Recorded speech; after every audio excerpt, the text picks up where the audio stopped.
Welcome back to the Back in Time podcast. I'm Kyle, joined as always by Jeff and JD. Jeff, how you doing tonight? JD, I'm doing well. Okay, good. Good old Jiffy Cornbread, as Siri thought I called you today when I tried to make a call. JD, how you doing, buddy? I'm more than a mouthful, and I'm 64 to 63, and let's get going. Oh, I like it. I'm not even messing around. Coming It in doesn't even hot. make sense. No, sure doesn't. But nothing on this podcast makes sense. That's true. That's true. Why start now? Point well taken. Well, it's episode 270 something. I don't know which one we're on. I think it's 271, 272. But either way, thanks for joining us. We are talking about Halloween, The Curse of Michael Myers tonight. But before we get to it, please remember to subscribe to the podcast on all platforms. JD, what do you need? No, it's Halloween 6. Oh, I thought, yeah, okay. I thought you were giving me a one. You're just an asshole. Wait a minute. Okay. No, wait a minute. It looks like this. Oh, okay. Mixed up my sign language science. Okay. Well, perfect. So, so we're obviously going to be talking all things Halloween today, and we're going to try and give it to you guys in 20 minutes or less. I don't know if we can. It's going to be a little bit of a challenge because there's a lot that goes into this movie. JD, real quick, last episode just dropped on Friday. We had our old buddy Chris Clues on the show, fill our audience in a little bit on what they missed out on if they didn't tune in to hear us talk about the best villains from 1980s movies. It was a rough and raucous episode, and we all threw down some great villains from the 80s that could tear a new butthole in your stomach. I guess I don't know where you would tear a new butthole, but Chris brought the thunder as he always does. Kyle embarrassed himself as he usually does, and Jeff obviously were quite pleasant and enjoyable. I brought the lightning. Yeah. Lopan brought the lightning. Lopan. Yes, Lopan brought the lightning. Yes. I mean, Pat brought the lightning from the chat room. He was great. He did. Yeah. But yeah, I mean, as we kind of get into November, Jeff, is there anything that you're kind of looking forward to? Anything that maybe you want to try and touch on for next month? Nope, not really. Okay. Oh, Man of few words. This works out great. That's right. No, I think there's a couple things I'm excited to talk about. One would be just breaking down the new Christmas Story movie. I think we can do a review on that. You know, we could probably do a review on the new Santa Claus show. So we'll talk about that on our next episode. So be on the lookout for that one as we'll kick off November in style here probably in the next couple days. So let's get to it, though. I'm going to start with the intro, and I'm going to throw it over to Jeff, and he's going to give us a little first scene action here into the movie. So let's officially start the timer. Here we go. So Halloween, The Curse of Michael Myers is a 1995 American slasher film. It is directed by Joe Chappelle and written by Daniel Ferrens. The film does star Donald Pleasance in his final film appearance, Paul Rudd, a very young Paul Rudd, and this is the sixth installment in the Halloween film franchise and concludes the Jamie Lloyd story arc that was established in Halloween 4, The Return of Michael Myers, and then Halloween 5, The Revenge of Michael Myers. And it is set 6 years after the events of Halloween 5, and the plot follows Michael Myers as he stalks the Strode family. The film was made for about $5 million, went on the gross a little bit over $15 million at the box office, and received mostly negative reviews. It does carry about a 9% on the tomato meter from critics and a 37% audience score. And one critic from the San Francisco Chronicle said the film lacks suspense, and not even the presence of the late gloriously historic Donald Pleasance can liven things up, which is a real shame. So not a lot of positives on that front, but they still tripled their money, which isn't bad. Jeff, why don't we get into this thing, man? Why don't you take us into the first part of the movie here? Yeah, so we start off on October 31st, 1989. Michael Myers and his niece, Jamie Lloyd, are abducted from the Haddonfield police station by the man in black, 6 years later, on October 30th, 1995, and now 15-year-old Jamie gives birth to a child, and the man in black, revealed to be the leader of a druid-like cult, takes the child away. Later, Nurse Mary, a midwife, helps Jamie escape with their child, but Michael kills her. Jamie and her child flee in a stolen pickup truck with Michael in pursuit. Meanwhile, Dr. Sam Loomis has retired and moved to a cabin on the outskirts of Haddonfield, where he lives as a hermit. He's visited by his friend, Dr. Terrence Wynn, the chief administrator of Smith's Grove Sanitarium, where Michael has been incarcerated as a boy. Wynn asks Loomis to return to Smith's Grove. They overhear Jamie's plea to help on a local radio station when she makes a call to Loomis, only to be ignored by the radio DJ, Barry Sims. Michael catches up with Jamie and she crashes into the truck into an old barn. I believe we have our first clip here.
Well, Kyle's on mute.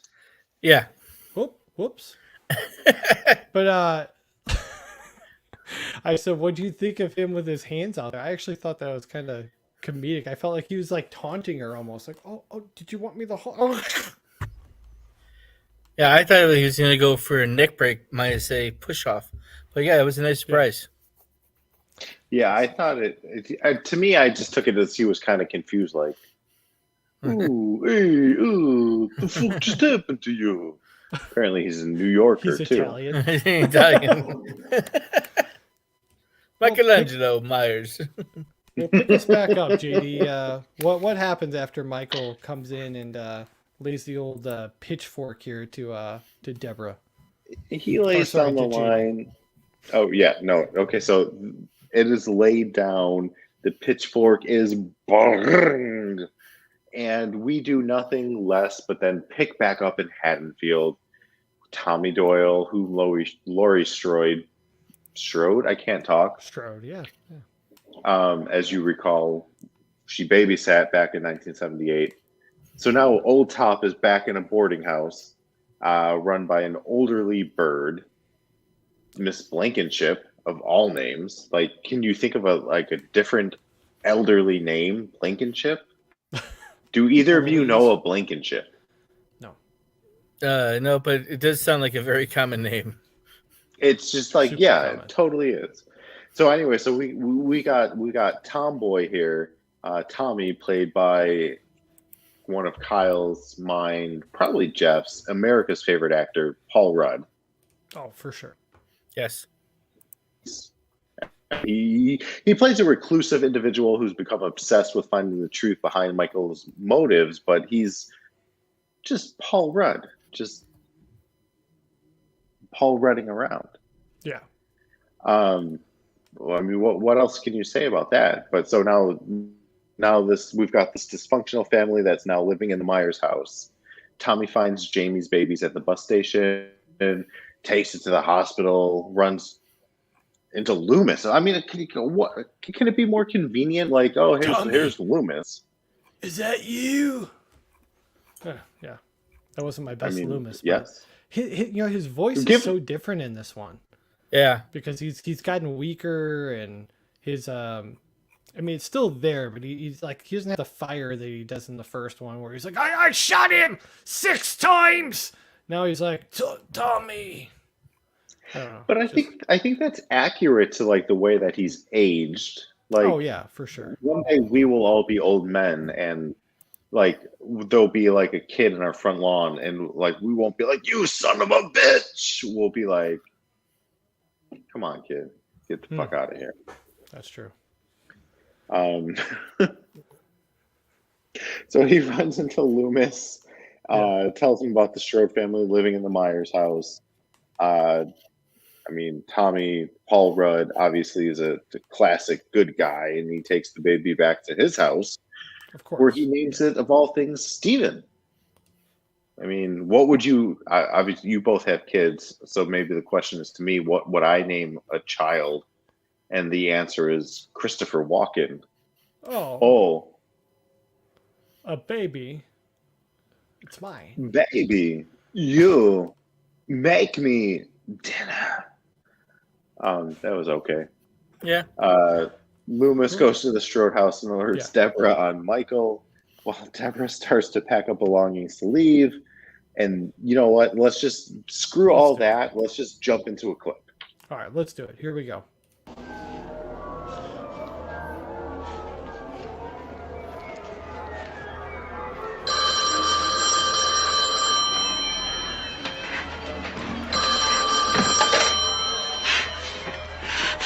Hello? We want the child. Who is this? He's in the background.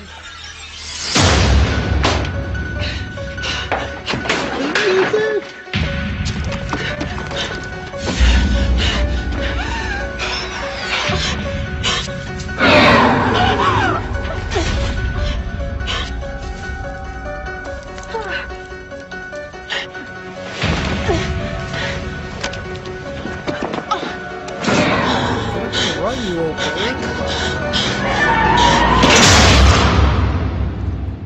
Let's be honest. I feel like she deserved that one. She just had those sheets washed. Yeah. They were lemony fresh. They were cooling in the breeze, and now she's got blood all over them. Come on. I love the fact that there were rubber bands on the phones. I saw that too. I like that part too. I was like, yeah, you can tell somebody, they took the time. The little details, Jeff. Yes. Yeah. For those younger viewers out there, that was called a home phone, where you actually had to had a phone that would actually call into your house, and you would talk to your friends on it, sometimes for longer than 10 minutes, and you wouldn't want to hold the phone up, so you would put the rubber band around your head and have the phone hold itself up. That's some Stone Age shit right there, as the kids would say. But yeah, I thought overall pretty decent kill scene. I wasn't mad at it. As she was kind of running, the only thought in my head is, oh, she's playing a character much older than she actually is. Is she right? Yeah, because she didn't look very old once they like zoomed in on her running. I'm like, oh, she's wearing a wig, and this is like a 40-year-old woman playing a 70-year-old. But that's not important. Details mean nothing. Anyway, I'm gonna throw over myself as we kind of race toward the finish line here a little bit. Tommy takes them to the boarding house where he reveals to Kara that he believes Michael has been inflicted with Thorn, an ancient druid curse that's going to cause him to kill his own bloodline on Halloween night. Kind of an interesting take on that. What did you guys think about the whole bloodline thing and killing on Halloween night? I mean, I guess it kind of like brings everything full circle, at least for the last 3 movies, right? Yeah, right. They had to tie it up and put in a nice little button patch. Anyways, they knew this was kind of towards the end of the Halloween franchise, and things will be kind of having to get loose ends tied up, kind of thing. Yep. We cut over to a Halloween party next at a college, and I'm so happy the DJ gets killed here because that dude was super annoying. As soon as he got into that van, I was like, please tell me he's in the backseat. I don't know why he would be in the backseat of the DJ, but I hope he is. And before I could even get it out of my mouth, he was like, whew. And I was eating a sandwich and felt like the guy from that thing you do. I was choking on the sandwich. That's for you, JD. And meanwhile, we cut to Mrs. Blankenship, who reveals to Kara that she was babysitting Michael the night he killed his sister. That's another interesting little twist there. And that Danny hears the same voice telling him to kill as Michael did, indicating the curse will pass on to Danny if Stephen is killed. So it's all getting a little hokey pokey for me at this point. But I like that they at least have some type of plan in this movie. So shortly after Michael kills John, Tim, Beth, and Barry, Kara follows Danny back to the Strode house and is summoned by the man in the black. There she sees Michael, fights him off, and escapes with Danny and back to the boarding house where Tommy and good old Loomis are waiting. And to their shock, the cult has arrived with Mrs. Blankenship, and they are all in alliance with the men in black. Now, guys, this is not the Men in Black that would come a couple years later with Tommy Lee Jones and Will Smith. I mean, it literally looked like they were like, we'll take 12 dudes from the Key Grips and a few of them, let's throw them in some black Ninja Turtle, the Foot Clan gear, and let's put them in this room, and let's see what happens. And that's what we got. And then, it was like they cut to Rudd and Pleasance, and they're just like, we don't know what the fuck's going on in this movie. I mean, it's a cluster at this point. And I mean, literally, it just cuts, and the next thing you know, we are going to this maximum security ward because Loomis is like, I know where he's going. I know what he wants to do. And then we wake up in this operating room, and Jeff, I mean, take it from there. We're going to Smith's Grove. Yeah. Clearly ready for that transition. That's all. I am. I'm trying to. Yeah. You're here we go. Yeah. Tommy and Lewis find themselves awakened and go to Smith's Grove. There, Loomis confronts Wynn, who reveals that Smith's Grove has been working with the Thorn cult to study the power of Thorn and learn why and how to control it.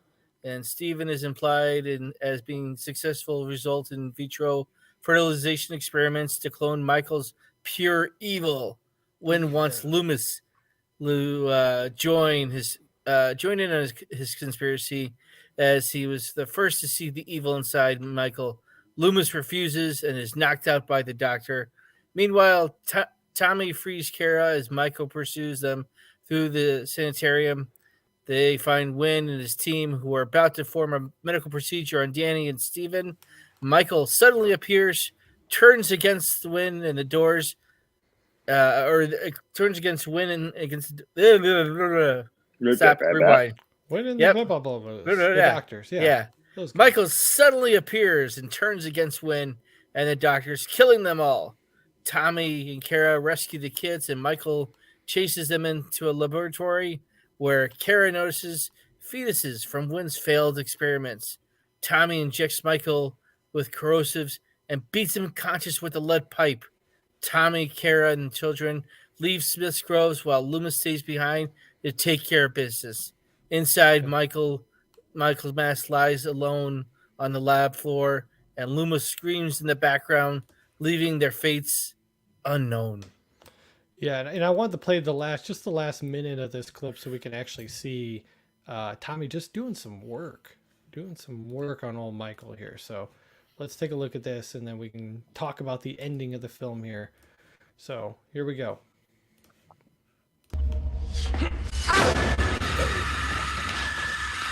But why does he have green legs?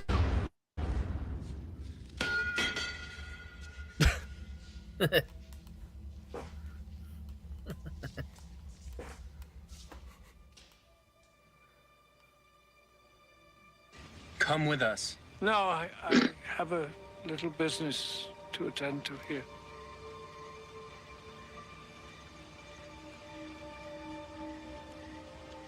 All right, your loss.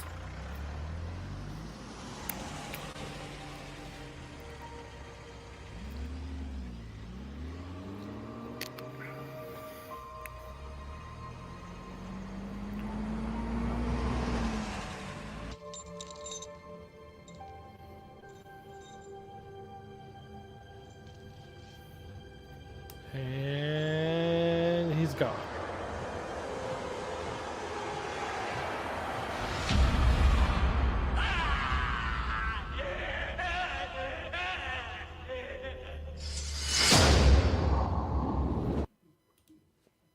There we go. Okay. So Okay. Yeah. Yeah. Let's just the guys. We're running into time. Let's wrap this up. Talk about giving this movie a nostalgia rating. What do you think? Does the Halloween curse of Myers stand the test of time? I'll jump in first. I don't think this movie holds up really well. I really don't. And it's unfortunate because Donald Pleasance was such a legendary actor, and I mean the last shot of him is actually really cool. Knowing that that's his last time ever on film, it's just like a slow, steady cam shot that kind of like pans past him. I thought that was kind of neat.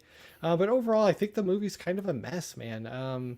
Giving it a 1 out of 10 rating, I'd probably give this like a 3. And it is my least favorite Halloween movie. So So there I you go. just can I just interject? We said we were rating Halloween movies, not size of penises. Oh, okay. Mwah. Hey. Damn, got you good, mofo. Okay. Jeff, what would you give it though? even know what I'm doing anymore. Just quiet. I just don't know where to interject myself. That's what she said. No pun intended at all. Hey.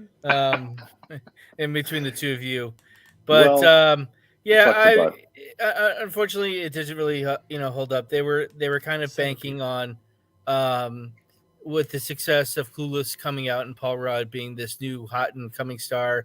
They kind of tried to do what they did with Leprechaun and Jennifer Aniston, with her fame, and try to see if that would bring people to the box office with this new rising star. And Got me a wet. crappy plot can't help a crappy movie. So yeah, unfortunately for this being the last of this series of the time, yeah, I would say a 4 out of 10. We got 8 seconds, JD. What do you got? What's your rating? There you go. 20 minutes or less. We're done. That's it. Thank you guys for listening to another episode of the Back in Time podcast. As always, make sure you follow and subscribe to the channel right here on YouTube. If you're watching, if you're listening on traditional platforms, go ahead and subscribe, drop us a 5-star review, let us know what you want to cover next month. If you want to give us some ideas, you can do that. Slide in our DMs. Don't send us dirty pics. Send us dirty pics if you want. Either way, dealer's choice. Or just give us a recommendation. Hey, I think you guys should cover this in November. We might listen, and we might do it. You never know. You never know. So throw something out to us. Shameless plug. Go on Amazon. Buy the Raised on the 80s. Got to support our buddy Chris Clues. You can't see it because I got the stupid the green screen on here, but it would say 30 unexpected life lessons from the movies and music that define pop culture's most excellent decade. It's a great read. I'm really having fun with it. And yeah, you'll even flip through in first couple pages. You'll see a little something from the Back in Time podcast guys on there. recommending the book. So check that out on Amazon. Buy it. It's a great stocking stuffer for the holidays. But thank you guys for listening. We'll be back in a couple days with our November kickoff show. See ya. Bye-bye.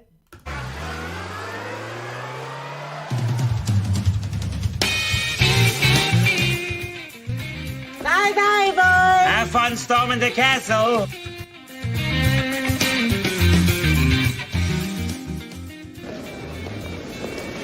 How about a hug? I hate goodbyes. Just go.